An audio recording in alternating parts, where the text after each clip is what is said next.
Good evening. This is Gloria Taylor Brown, and this is the 50th edition of A Gathering of Priestesses. We have been on almost 1 year. We're delighted to have those of you who are joining us online or in later times on the YouTube. And we have with us this evening Laima Kathleen Graham, the gorgeous and wondrous snake priestess and daughter of Isis. She has a number of other titles. I'll let her explain those to you. And of course, my co-host, Catherine Ravenwood, who says that she would like more tarot readings, so please call her.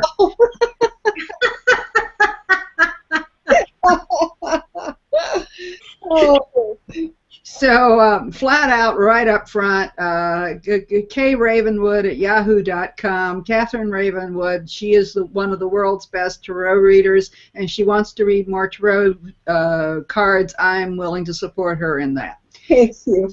So this is it's kind of is interesting. It's May 5th. It is Cinco de Mayo, and today I was. I actually did something that I probably should have done years ago. I gave away all my beads. I haven't been able to do beadwork since 1997. I had this joint replaced right here, but they wouldn't replace these two, and they said there's nothing we can do about your eyes. So after 10 years of working with very small and very fine seed beads, I was no longer able to do it. And I just put my stuff away and held on to it. Like some miracle was eventually going to occur, and I would be able to make jewelry again. And today I had my friend Maria Dologowski, who's one of our viewers, come over and pick them all up. And she is an artist and a bead artist, and we will see what she creates with the wonders I have given her. I must tell you that it was the hardest thing I could do to have her put those in the trunk of her car and me not stick myself to the back of that car and say, "Oh, my precious, how can you possibly go away from me?" But I did, and because I really would love to have made all those wondrous things. And I even gave her my partially done projects and said, "Here, this is how you finish it, and you can go ahead and finish it. We'll see how it works." But one of the things I came across was a little box that I had brought back from Costa Rica with me that had in it, they're called milagros, and they are little hands and feet and people and crutches and all kinds of things that I got at the cathedral in Cartago from the Black Madonnas, and I made them into necklaces, and the ideas that they bring into your life that which you want to have, whether it's a baby or health, or have your hands healed or your legs healed or whatever it is.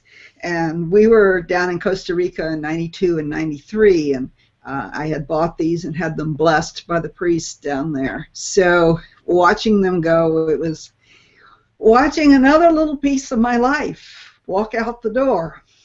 Ooh, I didn't know that was going to come up. And so it's interesting whenever you get rid of those pieces that really aren't serving you, and you let them move out into the world and let them have a life, because it's an opportunity. And I was thinking about tonight who we were going to have as our guest goddess. And of course, since we have the wondrous snake priestess on, I was thinking about one of my interesting channeling situations that I did, which was about 15 or 20 years ago. Yes, you got it.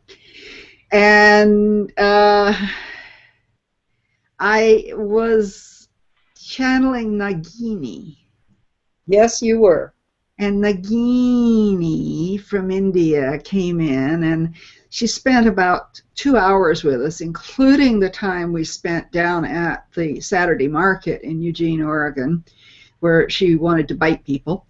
And Raven kept her from biting people.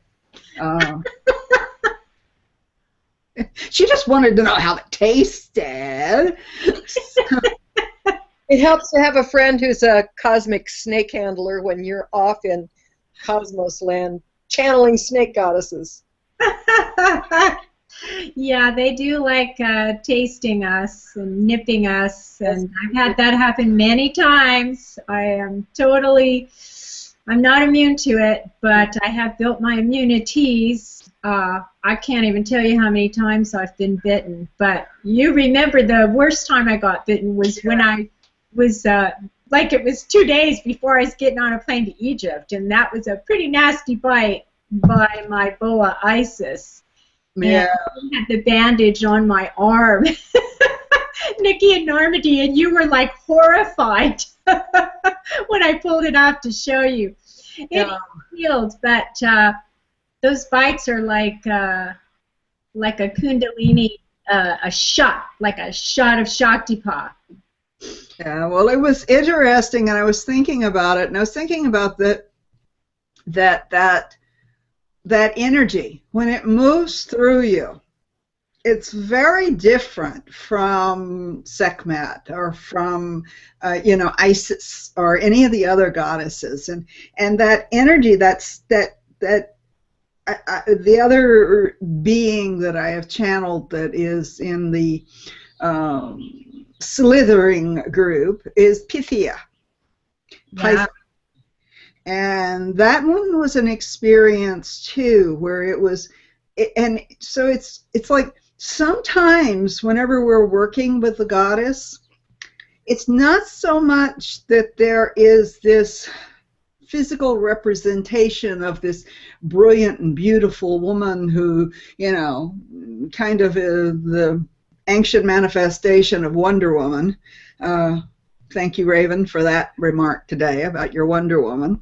But it is moving into an ancient energy that is much more about the power and the spirit that comes through us, and that when it comes to a certain point, it bursts out onto the scene. And I know that Laima is much more familiar with this, and we'll ask her more about it, but I was just thinking about it in regards to this for this evening. But I want people who are looking at the idea of being a priestess or being a servant of the goddess or the servant of the divine to realize that sometimes the divine is represented in ways that are not necessarily socially acceptable. Right. I've had it happen many times, because I am a Pythia. I am a prophetess. I have that oracular power, and one of the things I've been discovering recently is that I've actually had this power since I was a little girl. We call it siddhi. A siddhi is a sacred power. And since I was a little girl, I had this prophetic power. I could predict things. And they would blurt out of my mouth, and I'd get in trouble for it. But that recently happened. It continues to happen. I seem to have this uncanny ability to see with remote viewing things like predicting people's deaths. Well, nobody wants to hear that. That's pretty scary and weird. So I've definitely had my share of being ostracized for that power. And so it's not an easy path. In fact, I ordain snake priestesses. If they really want to work as a snake priestess, then they work with me through my online courses, through the dance work, and through the serpents themselves, because they're the teachers. They have that power of the earth, and the snakes are the first ones to know when there's any earth changes coming. and they're just so sensitive. They're the most yin creatures on the planet. They don't have a cry of their own. So when it comes through us as a priestess, as a Pythia, that's how their voice gets heard. And they're very, you know, that word chthonic. Mm-hmm. It's so archetypal and so intense that it does frighten people. It's not an easy path. I wouldn't recommend it. I didn't choose it. It chose me. The snakes chose me. The serpent goddesses chose me, and I said yes. And this came. I had already been chosen by Isis when I was quite young. I think I wasn't even 28 yet. I hadn't even hit that Saturn return. I was working with a Sufi master, and in the middle of a whirling practice, Isis just came and embodied me. And after that, I was never the same. And she just said, from now until the end of your life, you will be my priestess. And I said, okay. But she is connected with the snakes, too. You know the story of where she has to heal Ra. Mm-hmm. The land was dying and decaying, and Ra wasn't taking care of business, and so she had to learn his secret name of power, and she turned herself into, she used the spittle, Ra's spittle, and turned that into a serpent who bit him. And then he was ailing, and, oh, you know, Isis, save me, and she said, only if you give me, you know, your secret name, because I have to use your secret powerful name to save you. So she did, and then Ra was fine and ended up healing the land and the people. So I call my temple the Temple of Isis Serpentarius. Oh, lovely. So it's kind of a double play because of the sacred serpent energy, but also I'm born in that 13th constellation of Ophiuchus, which is the constellation also known as Serpentarius. So, and of course it's the number 13. So, which is the goddess. It's the number of the goddess. We have 13 moons, right? That's right. So, Raven, I think that whenever we were in Egypt and we were doing goddess karaoke, by the way, if you've never done goddess karaoke, you must do it sometime, and preferably with Norman D. Ellis. absolutely. I would love that. And she is remarkable at telling tales. And I think Raven played the part of Isis. Wasn't that you that played the part of Isis? Yes, with my black shawl over my head. And torturing poor old Ra, who was falling around the circle until he gave her secret, his name. So then we were doing that on the Nile on the Afendina, and all of a sudden, as she's doing this huge baying goes loose, and it's some donkey over on the shore. Oh, I don't remember that. Yeah, commenting on our acting skills, I'm sure. Dad. Well, the animals do tune into us, you know, they really do. But I was thinking about that, and I was also thinking about the comment you made about the serpents being the first responders, so to speak, for an earthquake. We've had several earthquakes here in California this week, and of course we had the big earthquake in Nepal last week. And one of the things that was kind of interesting is they were talking about the fact that the serpents in Kathmandu were trying to get on airplanes. Oh, that just touches me so deeply. A very dear friend, I just got word today, she was there when it happened, and she was in the worst place, and she just got home today. Oh, so good. It's just, wow. Really affected me in so many ways. I'm not surprised because they're the Nagas, you know. Mm-hmm. I actually do a practice we want to, as snake priestesses, but as priestesses in general, if you are drawn to doing a practice of working with the Nagas, the sacred serpent deities that abide in nature, in the waters, in the air, in the earth, and you can do a practice to appease them. And it's fairly simple. I learned it from a woman who is another priestess sister, and it's about you feed them on the dark moon. And the milk and honey, and I say prayers in Sanskrit, and I bless the areas where they live. And if you're sensitive to that, you know, of course, also the cool thing about the serpents is that they're an emanation of the dragon energy, and the dragon lines are the ley lines. So everybody kind of knew something was going to happen someday, somewhere in that area of the world, and people were kind of poised and waiting. We just didn't know when and how devastating it was going to be. But, you know, it's happening all over the planet in the forms of the earthquakes and the volcanoes and the floods, and we are in that global climate change that's been predicted for so long, and I take care of, we can only do so much as priestesses. We can't cover the whole world. We can do the best we can, but if we work globally, think globally and work locally, which is what I do, I only take care of my own piece of land in my own backyard, and I have a couple of other places around me that I take care of.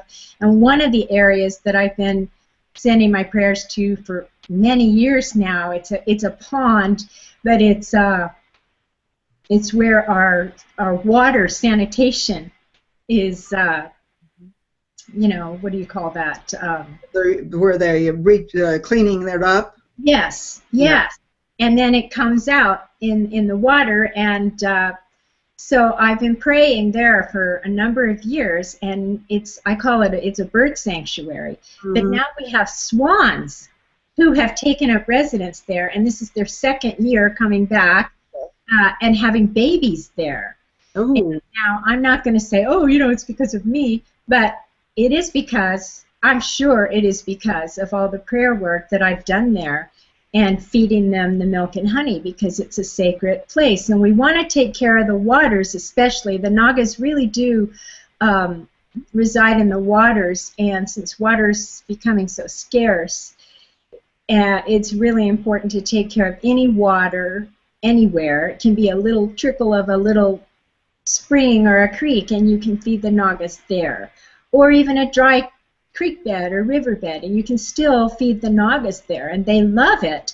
And eventually, it really does create a healing energy, and I just love seeing those swans. Last year they had 6 cygnets. This year they have 8. Oh, wonderful. Wow, well, that means it's cleaning up. Not only is it cleaning up, their eggs are getting better because one of the things is that with the swans, their eggs are not all that thick, the egg shell. And, whenever they're in contaminated areas, I mean, we had this issue up in Washington a few years ago, and there we have flocks and flocks of swans that come down and visit us from Canada, and they, if they lay their eggs, and they just lay their eggs, you know, in kind of like grass mounds. Yes. It's contaminated. Their egg is not thick enough to protect the chick. If it is if it is too contaminated, then it is too thick, and the chick cannot get out. So it can go either way. It you know, if it's got too much chemicals or too much, it becomes contaminated. But if they've got too much clay or too much of some other things, then it becomes too thick and they can't get out. And then, of course, they die in the shell. Swans are harbingers of health in the system. I mean, there's a lot of different things that are, you know, you know, we have the frogs, and we have the spotted owl, and we have a number of different things that, you know, indicate the health of the system. The snakes are a health of the system. If there's too many snakes, it's an indication of a breakdown of the system. I mean, in Guam, they have that situation with the brown snakes, where there's way too many of them. And part of it is because people throw their garbage in the inappropriate places. And so they've ended up with literally an infestation. And it's interesting that whether you're into snakes or swans, or you're into just being a human being, it all goes back to taking care of the water, taking care of the land. Yeah, we just have so much power that we're not aware of. It's not that hard. You know, it's just offering gratitude, and pretty much my prayers are just thank you, water. I love you, water. May all the waters of the world be pure. We can do that with the air. We can do it with the earth and the plants, but definitely we need to be doing it with the waters and with our own drinking water, and in the place that we live. It's very crucial. And of course, our own water priestess, Miss Catherine Ravenwood, with her book on how to create sacred water. Do you want to chime in here a bit? No, I just agree with what you're saying, and no, I found that over the many years that I've been doing prayers for the water has responded to me in remarkable ways, coming back and saying thank you to me. And it's a profound practice, and it doesn't take being a priestess to thank the water. Everybody can and should. That's right. It's just something, we're humans and we take. And if we don't give back, the cycle stops. It's cosmic recycling. So you have to keep it going. And if we take and take and take and we're not giving back, then it all runs out. And I think that's a lot of what's happened, is this incredible human taking. Yes. And not I've also been apologizing. I've been apologizing, well, to the nature spirits in general, and I just make these little tiny offerings out of little wildflowers, or, you know, little bits of fruit or something, and I just blow a little prayer into it, and I humbly bow, and I say, I'm so sorry on behalf of humanity, on the greed that, you know, that we have misunderstood you, and you know, and I just apologize, and I thank them again, and I please humbly accept this offering, and on behalf of all humanity. And so we have to do that. If we know, we have to do it. And I don't feel like it's any special power per se that I've got over anybody else. It's just kind of common sense. It's just that you do it. It's just that you do it, and that's the power. Yeah. Is the doing. Yeah. So what do the snakes tell you about all this? What have the snakes told me? They've been wanting to get out of their cages and hang out with me lately. So Isis especially, she's a very intense healing snake. So and I haven't had the time to just sit with them and meditate, you know. So, but I should do that. Well, do they say anything about that you talked about the earth change we're in? Have the snakes told you anything about that? Gotten anything from them on that? Let's see. You know, it's like the shedding of the old skin. It's just like it's got to have to happen. We're outgrowing the earth in a way, and she's shedding her skin. They talk to me in a different, you know, it's not English. It's deeper, like serpent whisper. And so if I'm not still enough to actually hear or listen deeply, then, you know, it's easy to miss it. But I think that's the most important thing, is that when I ordain snake priestesses, some are not all are all snake priestesses. I ordain dancing priestesses as well, and just priestesses. But the snake priestess is a very rare breed. They really are the ones, they don't have to own a snake, but they have to be dedicated to the path of transformation, and they have to be fearless in that path. And so, because it can take on so many different faces of what the dedication to transformation can look like. So, you know, not only for me, it's been a lot about my personal health, and it's been a lot about my own neighborhood. I've been really having to work with my neighborhood lately because the stupid train is coming 4 doors down my block, and they've just done incredible upheaval to the land that's there. So I'm constantly offering prayers and gratitude and apologies to them, and I'm also just working on my own health, and I'm dedicated to this path of transformation, and it's not easy. I go down for months at a time.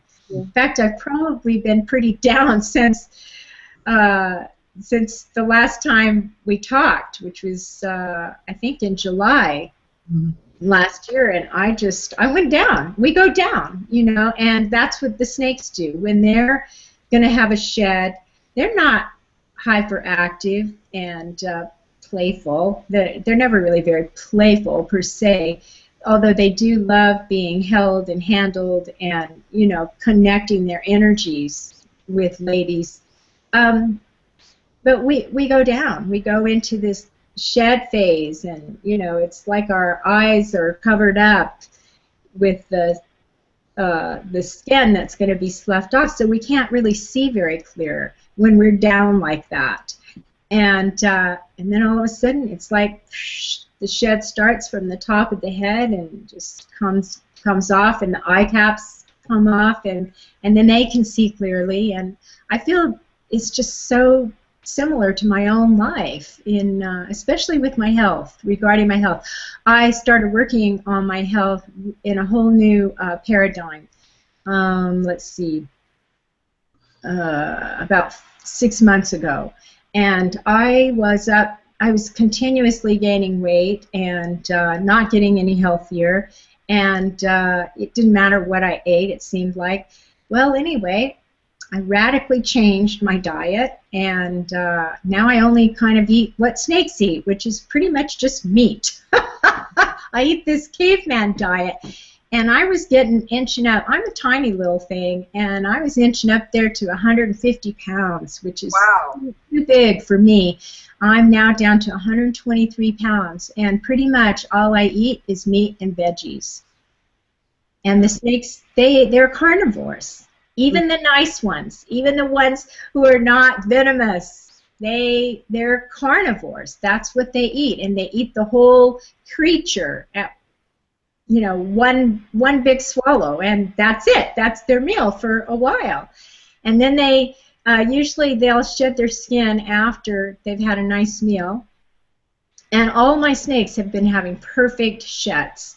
And you know, it's very interesting. They'll have their sheds on a holiday, or, you know, on one of the sacred cross days, quarters, or, you know, on all those holidays, they seem to have. And, well, I feed them. That's when I feed them too. I like to feed them on those holy days of the eight holy days of the wheel of the year.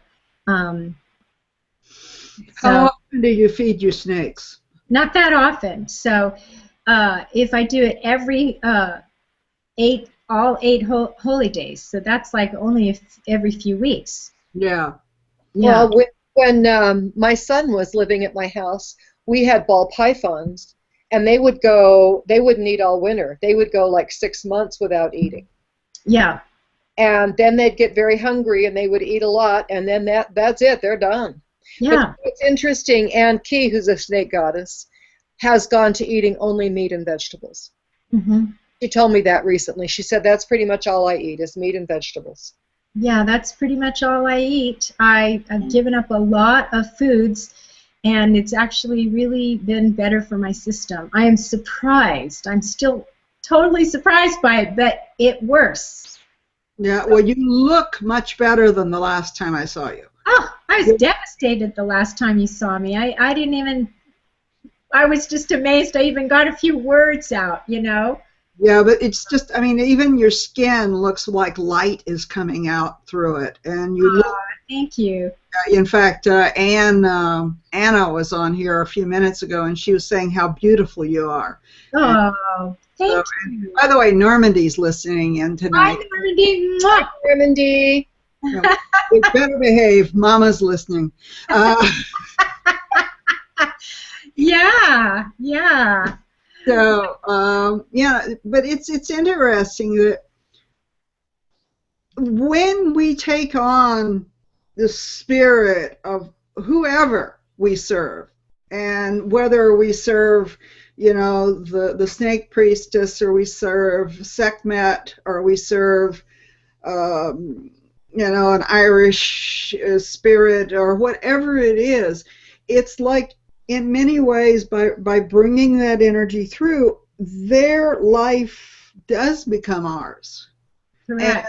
And so, you know, I've talked to people who have found that they have to get one girl who truly related to the early goddesses, the Neanderthal goddesses, the Venus of Willendorf type figures. Not that her body was anything like that, but that she was really relating to those very early representations of the goddess. And what she found was that she had to step out of eating any kind of processed food. In other words, she had to go back to eating not only pure and organic, but pure and organic from the source, you know, the way that it was intended originally. And anything that had any kind of processing, any kind of chemicals in it, any kind of seasoning in it, made her sick. That's pretty much what's happened to me. Yeah. So I just follow it. I don't eat out, and I cook at home, and I eat all organic, and I don't eat a lot of seasoning anymore, and I'm finding if I do eat out, I can actually pick out. I can taste the difference between sea salt and Iodized salt. Processed salt. That's not even salt, it's a chemical. And I can taste white sugar. That's how refined my taste buds have become. So we have become so adulterated in the world with so much gunk, and most of the food isn't even food. It's GMO something. They're saying that within 5 to 10 years we won't be able to eat wheat because they don't even know what it is. It's not wheat. It's some genetically modified thing.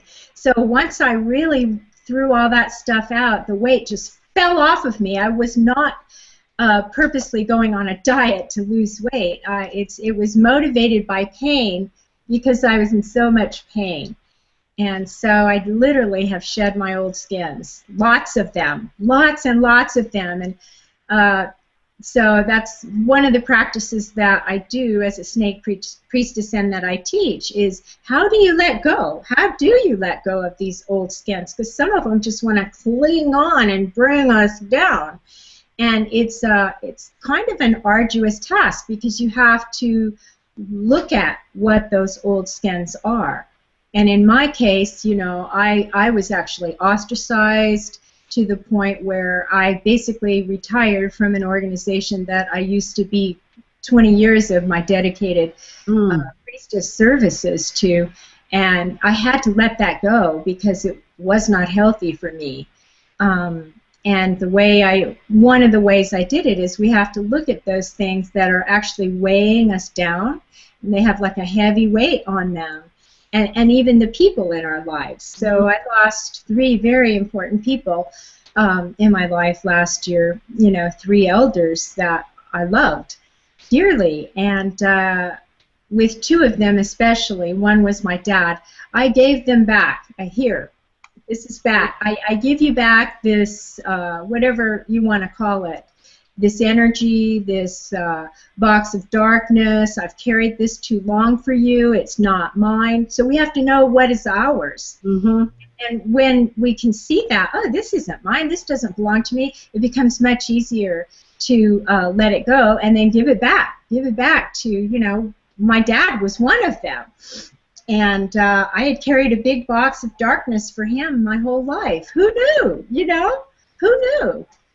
And one of the other elders also, I had carried a big box of darkness for her. So I just got rigorous with myself, and a big part of it was my forgiveness practice. And you know, I'm one of these people, I don't really like the word. It kind of like, it kind of conjures up confession and all those Catholic things. But I took a forgiveness course that was phenomenal and didn't trigger me on the Christian thing, and I just worked it and worked it and worked it and just forgave myself. Primarily, it's about that, and that is an incredible way to let go of some old skins that no longer serve us. Because why should we be carrying all those things around? It's just too heavy of a weight. When the snake sheds its skin, it comes out, it's like glistening. You know, they're just beautiful. Their skin is it just sparkles like jewels. Yeah. After the snake sheds its skin, I've never seen it go back, pick it up, and hold it in its mouth and pull it around with it. Yeah. It drops it. They're done. They're done.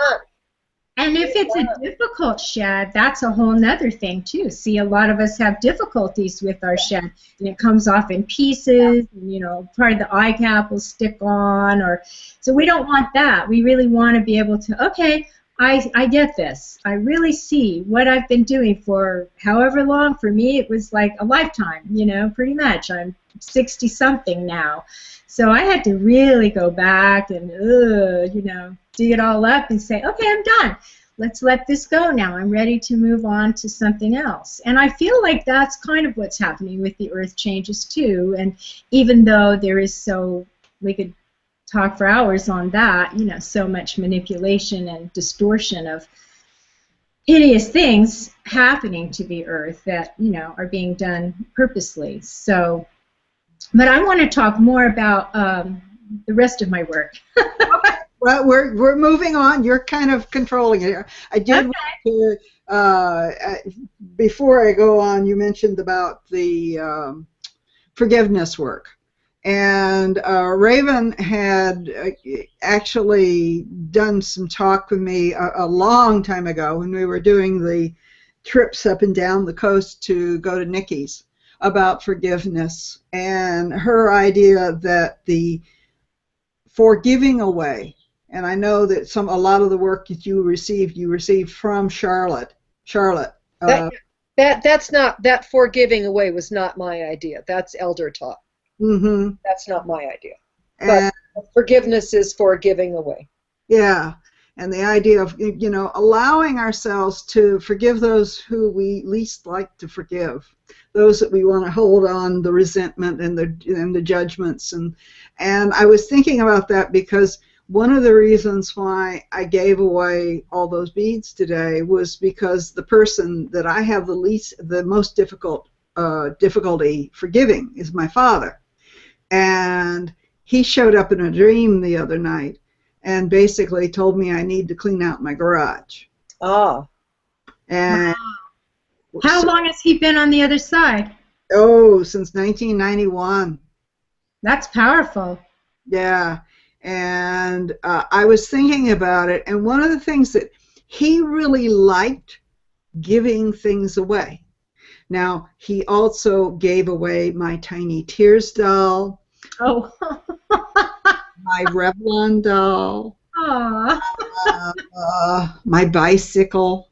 But what I realized is I've got to let those go too, because what he liked was giving things away. I like that too. That, you know, just the act of, here, you can use this. And, you know, my daughter's now 12 years old, and she really shouldn't be playing with Tiny Tears dolls. You know, I will say that the fight that originated out of that still probably resonates in the universe. But yeah, I hired a organizer after these 3 deaths because, you know, I couldn't just like be sitting around being tired and bummed out all the time, so I wanted to move the energy. And she was fearless about attacking my garage, and I gave away records from when I was a teenager, you know, those LPs, Yeah. rates of those things. And You know, years ago I was getting rid of mine. And, I mean, I hadn't had a turntable for years, and I kept carrying them around with me. So I finally went to one of these places that buys the old LPs, you know, the vinyl. And I was getting, you know, like a penny for, you know, basically it was like, I think I was getting like $20 for this huge collection, you know. And this woman came up to me, and she picked up a record, and she said, "You're giving away your Jackson Brown?" And I said, "Honey, the man has never called me, has never sent flowers, and he is out of here." wow. No more. Gone. Well, I gave away a lot of that stuff and childhood stuff, and you know, I have to say it did leave a bit of a void. There was an emptiness. I didn't quite know, you know, uh-oh, I hope I didn't, you know, disturb the powers that be. It took a little while for my identity, you know, okay, what's my new identity? And I've just stayed with it. And that's also the power of the snake, is just like, you're there. Be present. That's it. That's all I had to do. So, anyway. So let's moving on. Let's talk about a little bit of your other work. I know that you've got your memoir, which I think is new. I put it up on the promo. Was that new? Yeah, thank you. Yeah, I saw that. My memoir is not new. It's pretty. It's been out for. I don't remember how long. But so Dancing the Inner Serpent: Memoirs of a Suburban Snake Priestess, which it took about 10 years to write. And I remember when I was close to finishing it, someone said, "Oh, you're too young to write a memoir." And I said, "Honey, I'm over 50." So I finished it probably late in my 50s. In fact, the last chapter is about the trip to Egypt that I took with you and Normandy and Nikki. Mm-hmm. And so, yeah, I was well into my 50s by the time I finished it. And right now I don't have any more, so if people are interested in getting the book, you can go to Amazon and get it, and it's cheaper through Amazon, and I don't have any printed currently, so Dancing the Inner Serpent: Memoirs of a Suburban Snake Priestess. But you do have some classes you're going to be doing. I know that. I do. I'm really excited. I'm going to be launching this online course, so that's for people who want to work with me in a sacred movement practice, and it's called Shedding Your Old Skin. And it's a 5-week, let's see if I can, I don't know if I have that one. Let me see if I can try to bring that one up. Let's see, how do we do this again? You go up to screen share, up on the side, the arrow on the green background. Okay, so now let me go back over here, and there we go. Can you see that? You have to share it. You have to come back down and click it and share it. I come back down and share. I got to get back over here. Yeah. My mouse is going everywhere but where it needs to go. Oh, I see. It's not coming up as a share. Let's see. Here we go. There we go. Share. Okay. There. Yeah. There you go. Did that show up? Yep. We've got it. Okay. So this is what I'm really excited about. It's an online class, and it's 5 weeks, and I work with the 5 different elements. It's 5 video sessions that awaken the inner serpent goddess, Kundalini, and help you release the stagnation of body, mind, and spirit for healing and rejuvenation. And we start with the element of air. And the movement in the video is working with the head, the face, the neck, and the eyes. The second week is fire, and we work with the shoulders, arms, hand, and the heart. The third week is water with the belly, hips, vulva, and the sacrum. And the fourth week is earth. We work with the legs, the knees, the feet, and the toes. And then the final week is the whole body ecdysis. And I love that word, ecdysis. It literally means to shed one's skin. And so they get the email each week for 5 weeks with a link to the new video class. And it's beautifully done. My husband videoed me, and the music is extraordinary. It's world music. One of the things that I rarely ever say about myself, I'm a little too humble on this one, but I am actually a trained Sufi teacher. And so a lot of the work that I do with movement and dance is related to some of those practices, and they're very transformative. Each section, it's only about 20 minutes, and then I give you a little rest period of about 10 minutes, and over this period of time, these gentle and powerful movements bring new life into your being and restore creativity and intuition. And it's just great for enlivening yourself, and you come out, you know, clean and shiny and new by the end. I guarantee that. And then I have a Facebook group that people can be part of and talk to each other and talk about our progress. So anyway, I'm starting that on June 1st, so it'll go from June 1st to the end of June. I think that's a Monday, and so that would be the 5 Mondays in June, and put you in good shape for the summer if you want to lose some weight or anything like that. It's just a beautiful series. So how much is that class going to be? It's $97 for 5 satisfying, sensuous sessions. That's okay. Well, that's a lovely thing. And to get there, we go to dancingpriestess.com. Correct. And what's the remainder? As soon as I went up there, it brought up the thing and closed over the rest of that. But if we go to dancingpriestess.com, we can get there, correct? Correct. It'll bring it right up. Okay. Yeah. And you'll post that on a gathering of priestesses so everybody can see that. I will. It's just, I'm so proud of it. It's one of the most beautiful things I've ever created. So I'm kind of new to this forum of, you know, doing things online, and I'm so grateful for my wonderful husband who helps me with everything.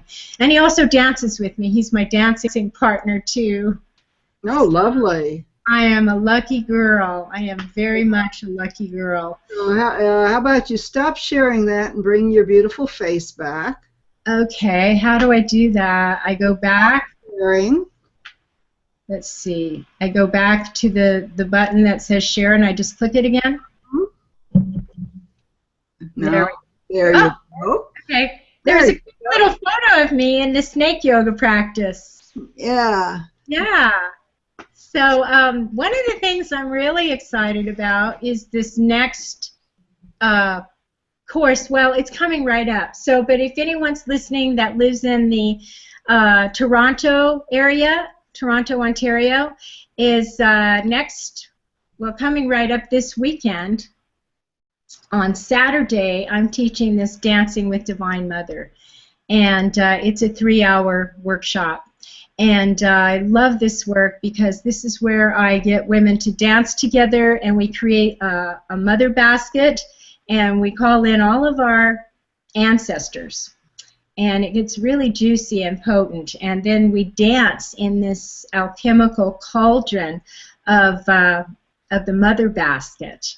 So I'm really excited to bring that back to Toronto. I had a studio there for a number of years and taught and performed there. So I have a few old friends still there, and a lot of interest in with the younger women coming on through. So I feel like what's happening for me now, and especially since I've shed these old skins in the last year, I didn't realize it, but I'm becoming an elder.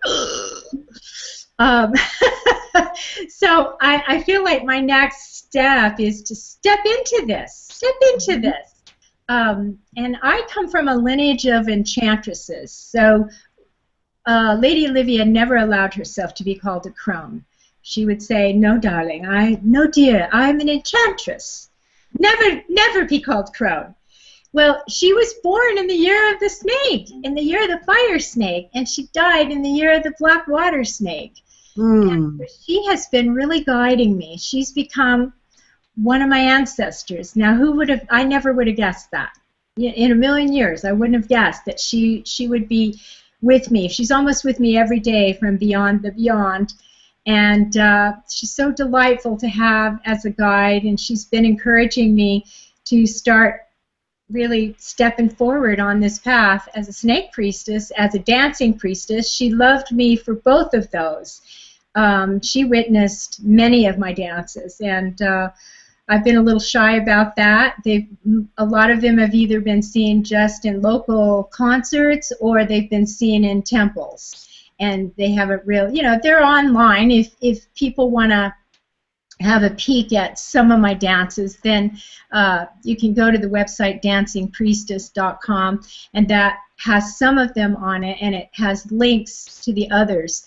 But as a dancer, I wanted to get back to what you were talking about earlier, is this embodiment of the deity. And it's so important to be really clear when you're going to either ordain yourself to a deity or you're going to channel a deity. You have to be really clear, because they will come through, and if you're not clear, they, as I say, kick your ass or chop your head off. They're not, we're there. One of my mentors says we are the hands and the feet and the eyes of the gods and the goddesses. Mm-hmm. So I've learned this very much the hard way, physically, through my own body, by channeling these dances. I've channeled over 100 dances now to Divine Mother. That just blows me away. How did I do that and not get paid for it? So, well, you got paid. You just got paid. You just got paid in the etheric realm. That's exactly what one of my teachers says. You've got karma points on the other side, girlfriend. Now, one of the things I've been thinking of is, as we're talking about channeling in the goddess or the deity, whoever it is when that being comes in, they're not going to want to deal with television and cell phones and email and, running off to go shopping or maybe even getting to work on time, because they come in with a whole other agenda. Oh boy, do they. Not just their energy, but it's not like they're going to come in and conform to what we're doing. They come in and we have to conform to who they are. That's and right. If we're trying to do things as normal and have them come in, it's not going to work. It's not going to fit. So, right. Like you say, they're either going to kick your ass, bite your head off, or they're going to leave and go find somebody else. That's right. Yeah, so you have to be ready to make some changes. Yeah. Yeah, I've really learned the hard way. many times. Yeah, and okay, if your lifestyle doesn't, if you're working 2 jobs and supporting a family, maybe you don't have time to do all of that. And so you have to modify it sometimes, but and sometimes you have to let these opportunities go and let them come back later. Yeah. You can say, okay, but that is spoken. So not every woman has the opportunity to open herself up for that. And I would like for women not to feel badly if they're working 2 jobs and they have kids at home and it's all they can do to stay awake. That, yeah, maybe you're not going to start full-on channeling, but you can connect with that deity and you can start being taught at a level that you can manage, and you can ask for that and say, could you please, can I please still take care of my kids and do all these things I have to do, and then I think things will change. But I don't want you know, some women feel like, well, I could never do that because look at my life. Yeah. We all have our different roles. I've been blessed with my tarot soul card is the High Priestess. So it's a blessing, but it's also a curse. As I mentioned earlier in the program, you know, some of these things that are, you know, oracles blurted out of my mouth have gotten me in trouble. And it's like, I'm not trying to, I'm just speaking the truth, you know, it's coming through me. So, yeah, it hasn't been an easy path, you know, and sometimes I wish I was more normal, but that's not what the goddess gave me. I came in with that gift, and so I'm wanting to use it more wisely now than perhaps I have in the past, and now that I am crossing that threshold into becoming an elder, I think that I can help women of all ages hold that space more responsibly, you know. And we have to right now. The earth is crying out for the return of her priestesses. Yeah. She's just, that's what she needs, and we got to keep moving in that direction. I agree with you wholeheartedly, and you know, I was thinking about it as far as the comment back earlier. You were talking about Lady Olivia and her refusing to be a crone. When I first began to be involved with the women's movement, I was in my late 30s, and it was right about the time the book The Crone came out, which is a wonderful book, and I totally think anybody should read it. But my husband went ballistic. He hated the term the crone. He hated the use of it. He hated the fact that there were all these women out there that were accepting that term, which he regarded as a derogatory, negative term, and that they were accepting that as a designation of themselves. Right. And I was involved with Women of Wisdom up in Seattle, and we were going to have, you know, different groups of women. It was Maiden, Mother, Crone was, you know, one of the things they suggested. And he fought with me so hard over it that I had to fight to not have it, because it was like and my husband has always had very rational, long-winded discussions of why he thinks something shouldn't be done, usually to the point that you agree with him. It's because after a while you just don't want to disagree with him anymore. Right. Well, I've created my own. I feel like there's 4 stages. Maybe there's 5. Maybe it'll become 5. But there's Maiden, Mother, Queen, Matriarch, and Enchantress, and that's just how I've experienced it. And so I think all of those are within us. Even when we're a maiden, we're also an enchantress. Oh, well, yes. I mean, I was much older whenever I was younger. Yeah, me too. I was much older. When I was in my teens and early 20s, I was old. And now, not even a Capricorn. Huh? You're not even a Capricorn. I'm not even a Capricorn, no. But you're a Taurus. I'm a Taurus, but now I'm much too young to be this old. Yeah. Well, I feel like, you know, for us to reclaim ourselves in the likeness of the goddess, that we need to realize that we are timeless, eternal beings. Mm-hmm. And that's my newest approach, that I'm a timeless and eternal being. I am let's see, I have a little affirmation that I do. I am an expression of eternal goddess, and I am the creatress of my own life. Ah, excellent. Actually, would you please post that on a Gathering of Priestesses as well, so that we can all put that out on our... Take it to your mirror. Well, I've got little post-its that I have around my computer, This one, it says, what are you grateful for? And then it says, thank you for being who you are, doing what you do, but who you are is wonderful, and what you do is important. And then I have another one here. It says, I truly believe that we are here to bless and prosper each other. I reflect this belief in my daily interactions. And I have always had these little Post-it things that I put around my computer that, you know. It's mine. It sits on my desk. To remind myself. I mean, a friend of mine just gave me one that I really like. She did this business card, which I think this is Linda that I went to lunch with today. Totally remarkable business card. She's an interior designer. And she did this one. It's got all these beautiful pictures in it. But the one that always opens up and lands on my desk is this one that says, be extraordinary. Which you are. Yeah. So, you know, it's like, I love this, the idea of having reminders, because sometimes I forget. I forget who I am. And I forget why I came here. And I came here to bring the women back to the goddess. I mean, that's why I came here. That is my mission here on Earth.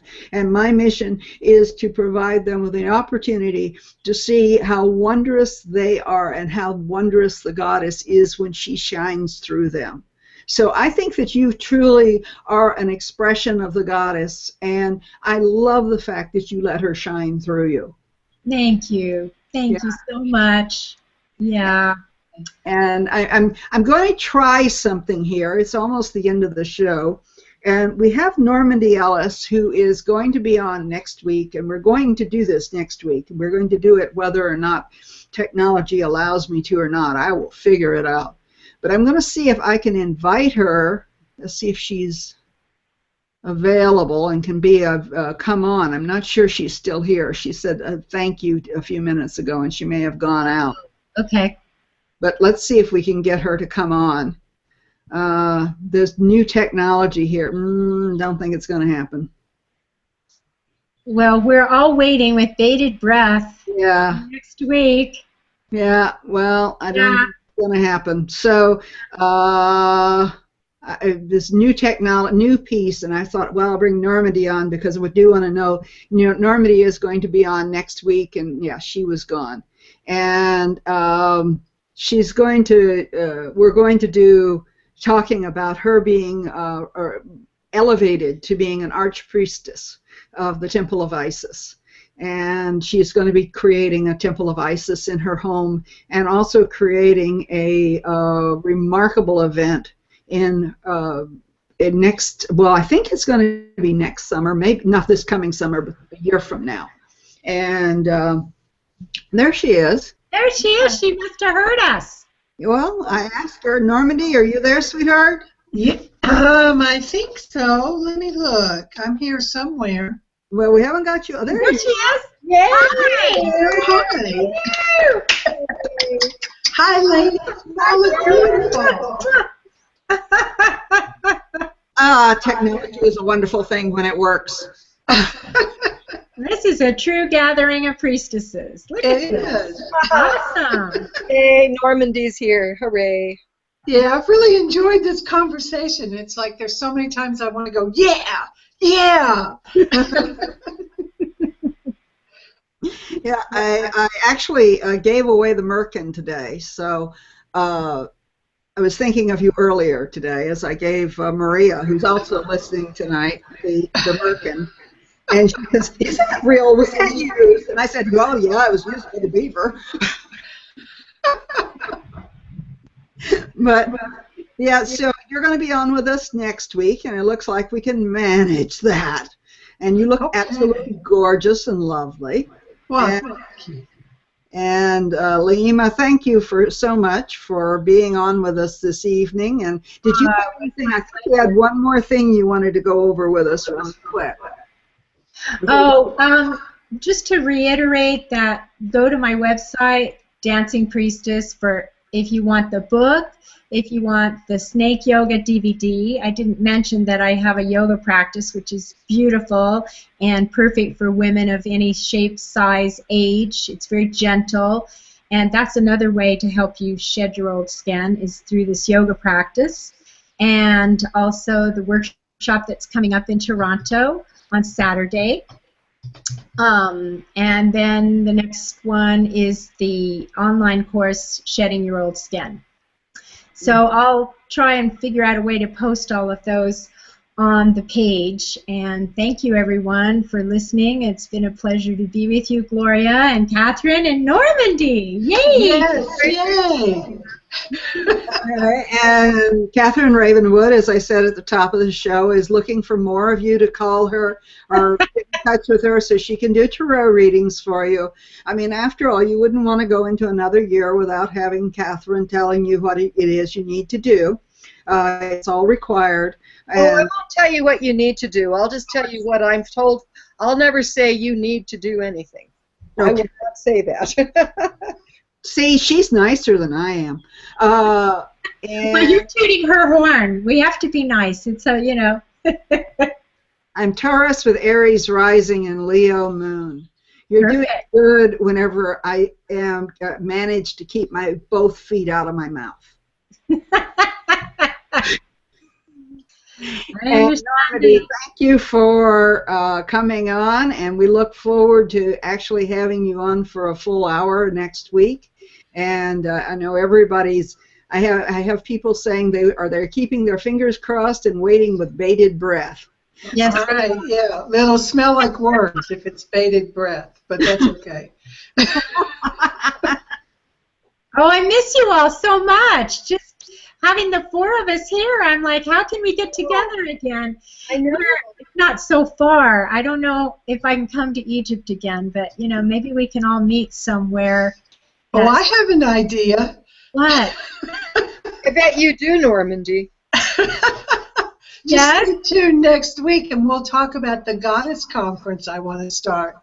Oh, I love that. And congratulations. I can't wait to hear the good news. I'm very, very inspired by you, as you know, Normandy. I love you much, Lema. Oh, I love you too. It's just so great to see your face. I want to thank you all for being present, and those of you who are listening later on YouTube.